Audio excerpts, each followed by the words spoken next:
What's up, everyone? Thank you so much for checking out this video here on Show Style and Spirit. I am Ebony, of course. As you can see from the title of this video, we are going to be getting into a one-on-one conversation that Stormi from Love Marriage Huntsville had with Latrice from Belle Collective. I felt like Stormi said some things that she feels deep within, but for whatever reason, she does not express on the show directly. But in this interview, she claims she is hella direct, okay?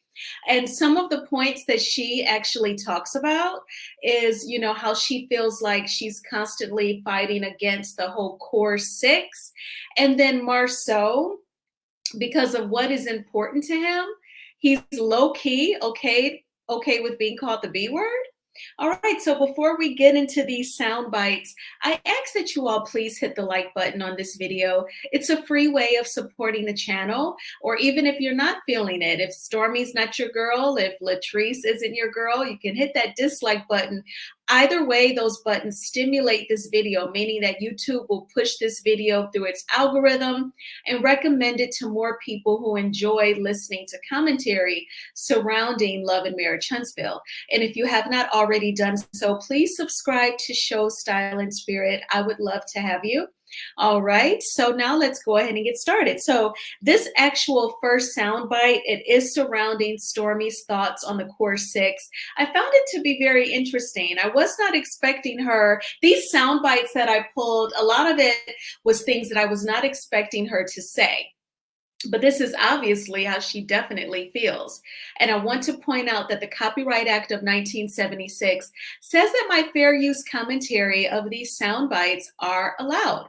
All right, so I'm going to play this sound bite. It is about Stormi and the core six, and then I'll come back with my commentary. Here we are. To say it too, like before the show, because I feel like my experience being over here with Love and Marriage is already kind of hard because y'all got to build a show as a collective from the ground up. Yeah, I'm coming in to what's already considered the core six, right? Mm-hmm. Things are always changing. However, I'm still coming into something that is established as the core six, and it's like, for me, I always felt like I already had a name for the show. It's been clear, like, this Huntsville is small, people know me, and I feel like because the core six have a name over here, it's like they want to use it against somebody who come in already who they are. Like, this didn't make me, like, matter of fact, I have seen my most success not even being on the show. Like, just now we went viral on TikTok for my business, and I'm always talking about it, and I feel like I'm always having to fight for that because at every turn, it's like, I don't know if you catch a little shade, but it'll be something saying like, oh, we didn't know her. You might know me. Or everybody knows me. Like, let's not do that. But because of the platform, I feel like I just had to, like, a rougher end. And I always be like, I wish, like, I could have had a moment to start with a show that was just new and up and coming.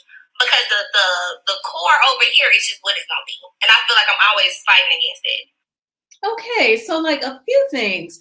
Number one, Carlos King, this one-on-one conversation is on his channel. It's his production. I'm convinced that when he does his interviews and like now this Stormi times Latrice, I definitely do not think that he's using the same camera crews that he does to film Love and Marriage Huntsville and Belle Collective, because the quality is a little different. Like if you saw him interview the former Destiny's Child member Latavia, literally someone walks in front of the camera and walks right by. It was very strange. On that soundbite that I just played, I'm sure that you noticed that for the first few seconds, the volume was extremely high, and then it dropped down to a normal pitch. And in the very beginning of this, Carlos kind of does like a quick intro for a minute, and his audio is really low. So I'm not really sure what the kinks have been about lately, but those past couple of interviews, it was a little off. But okay, so you all know that this was on Carlos King's channel. Now, what I found to be interesting about her thoughts on the core six is that I think that Stormi assumes that people think negatively concerning her. This is going to be a theme throughout her experience of being on Love and Marriage Huntsville. There's like this chip on her shoulder, and she feels like, people are talking about her, that they look down upon her, that they discount the success of her business, and she feels like she's always fighting against that core six. But they included you in their town hall where you gave feedback on the Black Expo, and Tisha and Marsau asked you to be, one of the presenters, and to have a vendor booth at the Black Expo. And I know that she did like a corner display, a really large space in the corner, and she had furniture. She did an entire exhibit. But my point is that they did ask her to do that. They asked her to do more than they did of the Whitlows or anyone else that is not a part of the core six. So I think that there is some paranoia there where she assumes that the cast looks down on her because she was not a part of the core six. I feel like it's in her head, and I think that it causes her to move in a certain way. What do you all think? Do you think that the core six automatically discriminates against her simply because she's not a part of their clique?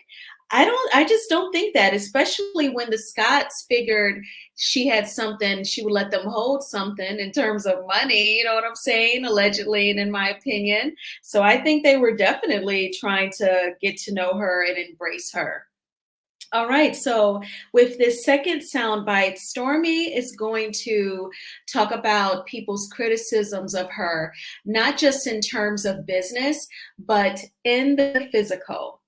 Like what my experience is, like I had to deal with a lot of backlash online because of how I look. I have never people thought I was ugly until I got on Love Marriage. It was like, oh, your fucking nose touch your lips, you always looking like you smell something, stink.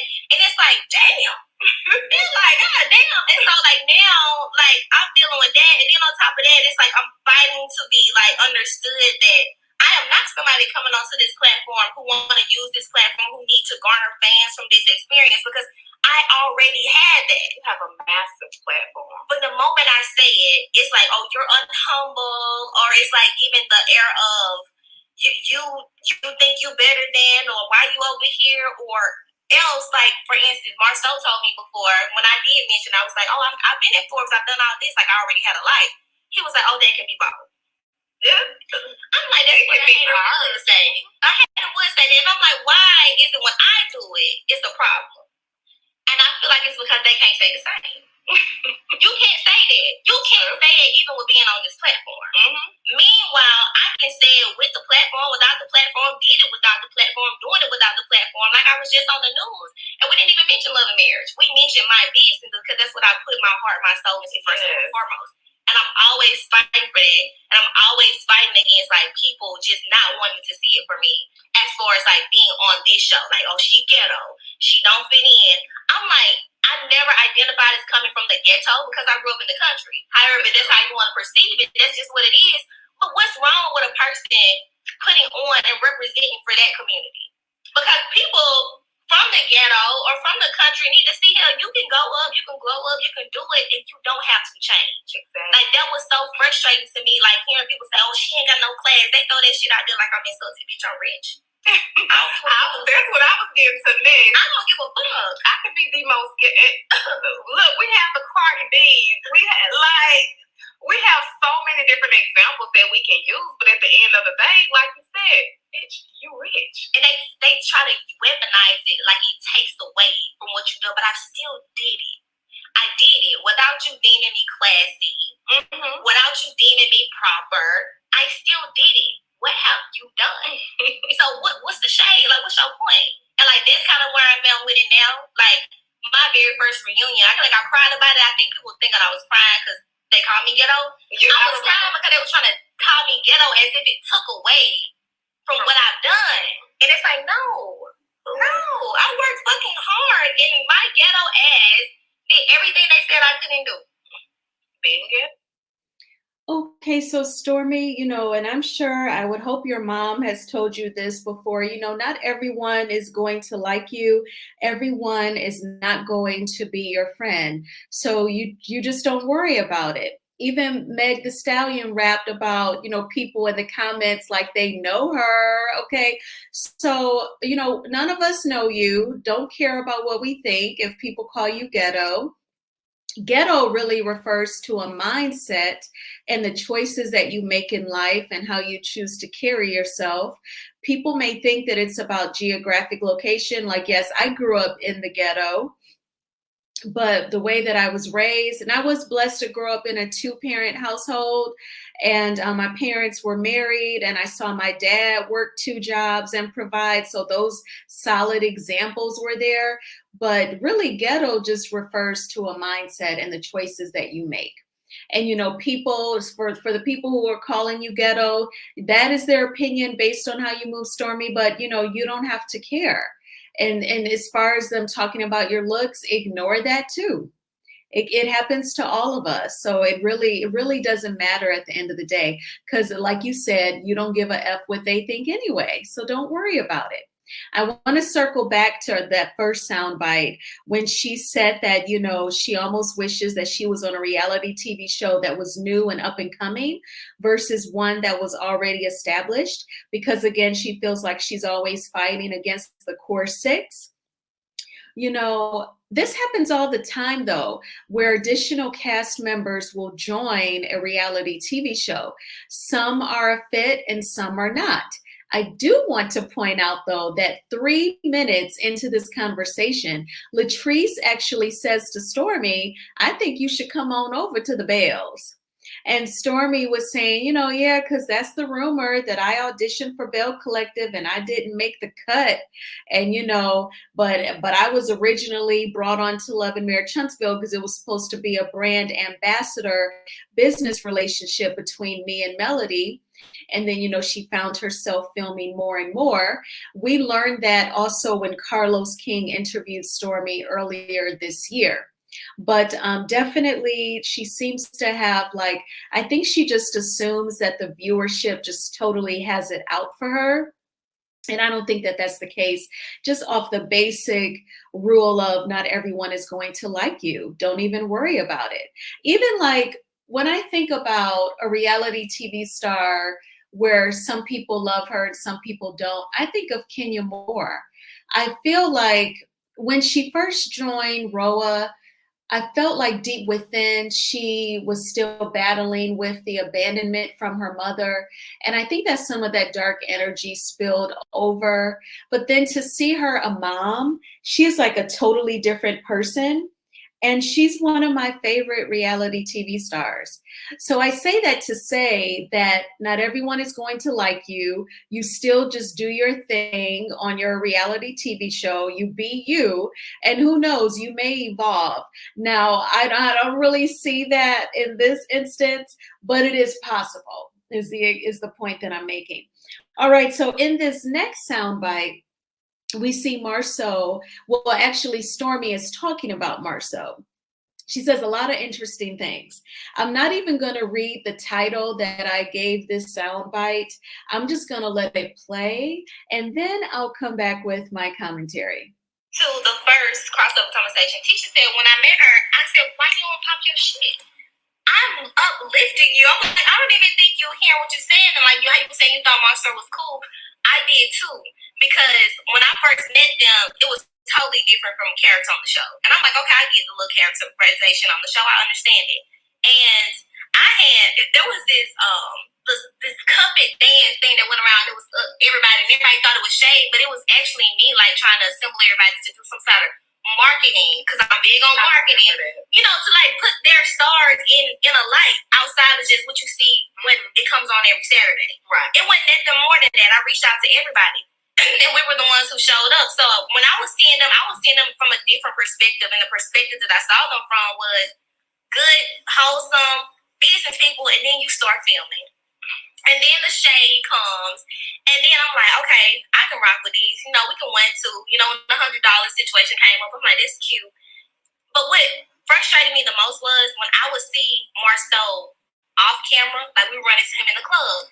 He would always, the club, honey, he did not sit Tisha somewhere. His ass would be out there in the club, goddamn swiping up on somebody's phone by the bar, but we ain't gonna talk about it. Okay, but anywho,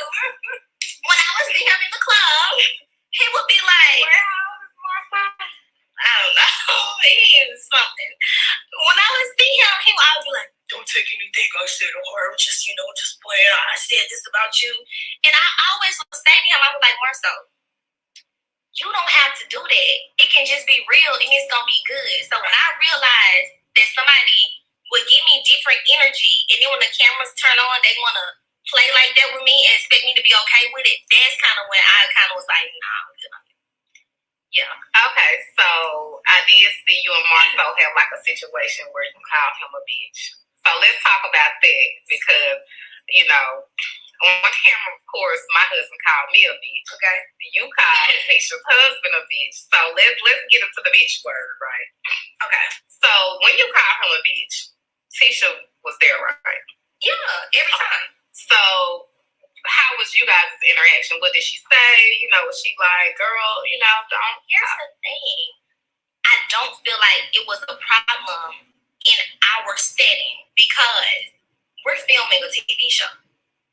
Anything that's high intense like that helps Marsau. Because guess why? Now he's a topic of conversation. He's going to get more camera time. He always say, I want my motherfucking camera time because I want my check. He has always said that. I guess he get paid for every episode of him, but whatever. He wants to be all the episodes. So, I think when he heard the bitch, he was like, yes. Right? Yes. I'm going to be the topic of conversation. Tisha was like, she have shit to say.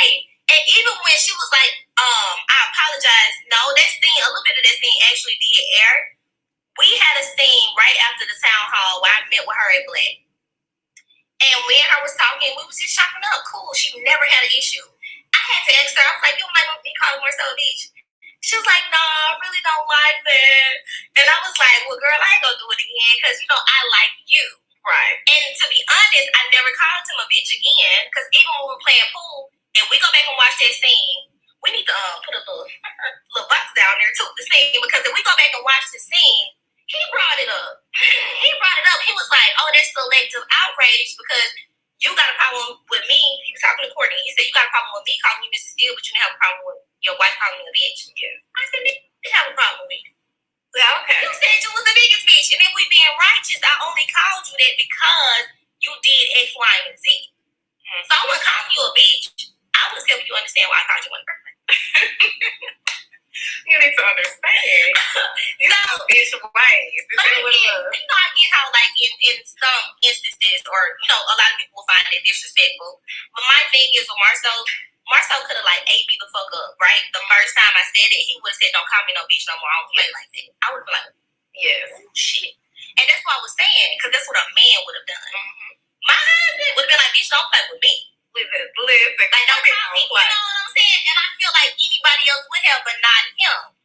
So I kind of feel like for anybody else to have these strong opinions, how are we gonna do that when they didn't have it? Mm-hmm. They only got those strong opinions after they saw everybody else's opinion about it. Okay, so I thought that was very interesting. So let me just say that when you visually watch this conversation between Stormi and Latrice, when she is imitating Tisha, not only is she talking in a kid's voice, but she kind of hunches her shoulders, bows her head a little, like she's imitating a meek girl who's afraid to truly express her feelings and speak up for herself. So I'm like, okay, you are definitely showing how you truly see Tisha. Not that it should matter to Tisha how people view her, but I just thought that that was a very interesting observation. She sees her as kind of timid and meek, almost like a little girl versus a grown woman. Stormi explained how, Marsau, he wants to film as much as he can because he wants to earn as much money as possible. Stormi even said, so I guess he gets paid per episode. She said that almost as if not everyone gets paid per episode, almost as if she does not get paid per episode. Perhaps she just gets offered a flat amount per season. And we've heard of this, right, on other reality TV shows when someone first joins, like when the YouTuber Latoya Forever did one season of The Real Housewives of Atlanta, her ex-husband told Tasha K that she was just paid $10,000. And that was so shocking because Latoya Forever has over 1 million subscribers on YouTube. So we're pretty sure she makes at least $10,000 per month on YouTube.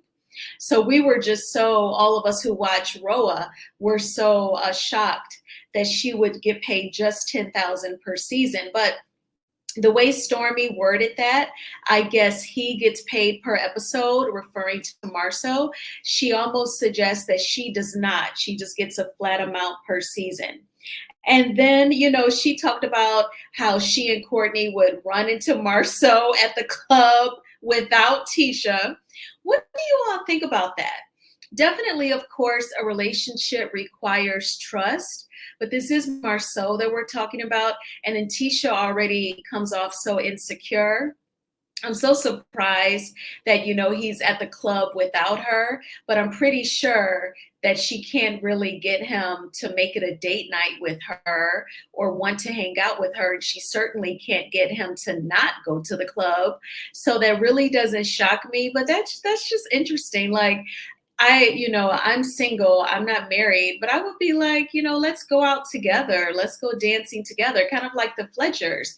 But Marsau goes to the club alone, like he's single. Oh, okay. And then, she said he's low-key okay with the B comment because it gave him a storyline. It gave him additional scenes to set up because Stormi did that. And she was just saying that, really their reactions were pretty low-key. It was just a problem once it was time to film on camera and seeing other people's reaction. Do you think that's the case? Let me know in the comments. All right, so then Stormi delves into the shipping policy drama. And so she's going to, give her true feelings about it. I guess Tisha was coming off a couple of different ways. So let's get into that. By doing a lawsuit too. With Tisha. Oh, God. And that motherfucker, because I called my attorney, I was like, you see this? I was like, I can sue for this. He was like, you definitely can. Because a lot of people try to downplay that situation. Well, a lot of people don't try to downplay it. If they fuck with her, they trying to downplay it. But the truth of the matter is, my email address was on her website. Oh, yeah. So there were people reaching out to my company. There was people making videos saying that we was in business together. There was a lot of things that tarnished my brand and brought me like duress. So I literally was like, but then I talked to her and she seemed apologetic over the phone, right? Because I was like, this is becoming a thing. I just want to know like how it happened, what's going on. And she was like real cool about it. Then we get on camera and it's like, I'm not apologizing. I ain't girl for what, bitch? Because she called me a bitch. I ain't have shit to say like it's not that deep. But I was like, is this motherfucker trying to play on my motherfucking face right now? What we doing? Because I know we ain't doing that. As I could have stole your ass, you know what I'm saying?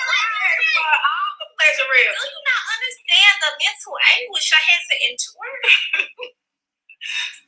So she just copied and pasted the whole website. No, it was like the shipping policy word for word, but the problem of it is my email address was on her website and everybody, because like Love Marriage got some diehard fans. Like I mean video. That was like, oh, they are cool. Stormi knows she doing this with Tisha. She trying to do this. She trying to with the odds. I'm like, no. I was like, no, like, what is going on? Then it lived on her site for some hours. Oh, I mean, like almost half the day. Really? Yes. And then what even frustrates me more is every time it's talked about, it's like, oh, the same designer who did your site did their site. I did my own website. I know it look good. I know it look like I could have done that, but my ghetto ass did it. You get what I'm saying? So I'm like, didn't nobody do my website for me. So why y'all trying to insinuate that somebody connected to me did something on your website? Because that's not the case. It wasn't on 10. It was me. It was I made my website. Even if that was the case, before you publish publish your website, you want to, this kind of like with any assignment, you want to proofread it, and you just want to do everything to make sure that it's with any assignment. When any assignment, you want to proofread. Well, Tisha about can't spell. Girl, that's right. I don't know if you've seen the typos, but they're real. I mean, the girl said break fast. Not break fast. Like, damn, bitch. Okay, Latrice, all right, sorry. What? Go back. Do it again. The fuck is that? Do the degree again. Do it again, goddamn. I know you ain't get through my spelling. ICDC college.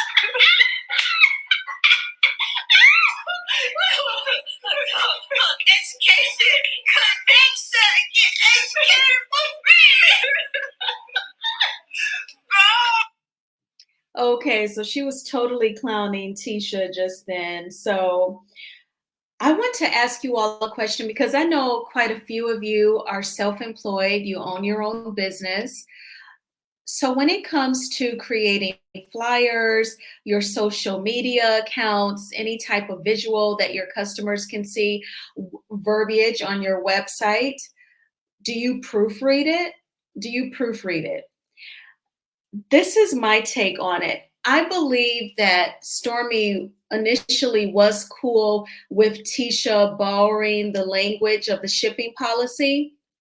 I think that Stormi assumed that Tisha would have the wherewithal to proofread and to know to take out that custom email address and replace it with hers. To me, that is very elementary. That is, even when I say elementary, I'm not thinking about elementary kids. I'm just thinking about basic schooling. If you are typing up a paper, even in high school, because high school prepares you for college, you're typing up papers, you would proofread it. I just don't understand. I feel like that mistake was totally unacceptable. Tisha, supposedly, she's more educated than I am. I just have a bachelor's degree from Michigan State University. She has a master's degree, at least one, right? Like, why aren't you proofreading? I felt like that was totally unacceptable. And I think that annoyed Stormi. And then once the bloggers picked it up and it got a lot of coverage, I think she was thinking, oh my gosh, so now I have to be embarrassed too, because Ding Dong didn't have the nerve to proofread it. But I think low-key, she was okay with that lady adopting her shipping policy wording under the assumption that she would have common sense to proofread it. But don't try to drag Tisha now because you were okay with her adopting the shipping policy. You just didn't know she would be that goofy with it. But she really dragged her, saying to do the degree again. That was a trip. Let me know what you all thought about that soundbite and her dragging Tisha. All right, so then Stormi gives her judgment on the cast of Love Marriage Huntsville in terms of how they communicate, and this is what she had to say. Shows like one thing that irks me a little bit is nothing is ever direct. I'm so direct. And it's like, I don't think people know how to take me because whatever I have to say, I'm going to say it right then. I'm going to say it right there. And I'm just going to reiterate it in my green screens. I've been watching the show lately and I see a lot of confessional thugs. And it's like, bitch, you did not say that to me when I was right there in your face. Yes. And it's like, okay, even with the whole Tisha, you fake. I'm like, I'm fake because I tell you the truth. How does that make somebody fake? Because I tell you something that you don't want to hear. That's not fake. That's as real as it's gonna get. Like when I'm not doing though, and I is waiting till we get to our confessionals and be like saying some stuff I didn't say to somebody, and I really want that to end. I feel like that's a common thing amongst the shows in general. And I'm like, why is it so hard to be real upfront in the moment while we here? Yeah, switch it up behind the scenes. Yeah, like, you feel some type of way about me. Stand on it. Let me know from jump that this is the way you feel. Don't get behind screen and I have to watch 3 episodes in and be like, oh my gosh, she felt this type of way about me when we was just on the phone 2 days ago and it was no issue. And then I'm always big on if you say what you got to say to me right now, right here in the moment, we probably can reach some sort of resolve. without harboring feelings because of something we saw down the line. Like, let's say it right here, put it on the table, let's talk about it. Now, let's get it out. So we gotta say how we gotta say it. And I feel like if we did that on our shows, we're gonna be getting somewhere. We can get somewhere. So where do you stand with all the women on the show? To be honest with you, I like everybody. Regardless, I feel like there have been some low blows that had came my way, especially at the reunion, in regards to like business or anything that I have going on. But I've always kind of stood in my journey, my growth, and I don't take it to heart because I know people do that kind of stuff because they're hurting. But for me, like, I'm in a season in my life where I feel like God has blessed me tremendously, especially after a huge setback. And I told you about myself. So to have been in these last 4 or 5 months higher and more elevated than I've ever been, I feel super empowered in that. And I don't want to have beef with nobody. If they feel how they feel about me, I don't care. I mean, what I said, like, in this season, it's like I'm working on myself. I'm going to be the bigger person because I can go low. I can go toe-to-toe with the best of them. But right now, I just don't want to do that. I just want to be, like, let it roll off my back. I know that's right. So I feel like when it comes to Stormi Steele, she is battling 2 wars within. The first war is, dealing with people's judgments with the public. I would say don't care. If you choose to be on this reality TV show, ignore people's judgments about your looks. And if they find you ghetto, you just continue to be true to yourself, be true to thine own self, be true. Okay. And then you go from there. And then her other war within is with the core 6. Earlier she said that she feels like she's always battling against that whole core 6 dynamic. And then I think that she really does not like any critiques of her business. I think that when she joined the show and people came forward with their experience of the online orders, allegedly, I'm just paraphrasing about what others have said, I don't think that she was prepared for that. And I think that that is something that bothers her. And she has to learn some sort of way to process it, I guess. My main focus would be improving turn times with the online orders. That would be my goal. I definitely wouldn't care about what people say. I would be more concerned with getting them, what they ordered and just improving that process. But you all let me know in the comments what you thought about this conversation, Stormi times Latrice. It's again on Carlos King's channel. The Copyright Act of 1976 says that my fair use commentary of those sound bites are allowed for criticism. And definitely everything said here is my opinion and alleged. So yes, please hit the like button on this video. I would greatly appreciate it. And please subscribe to Show Style and Spirit. I hope that you all have had a fantastic weekend. Of course, I made it to the movies. I did not see Beyonce again. I saw the new Willy Wonka film. It's just called Wonka. It's actually a prequel. So it is about when Willy Wonka was poor and basically out there hustling, trying to sell his chocolate. And there were some mean competitors who were very dirty and mean. And so it was like a lovely film. And it was like a musical as well. Come with me and you'll be, is that the words?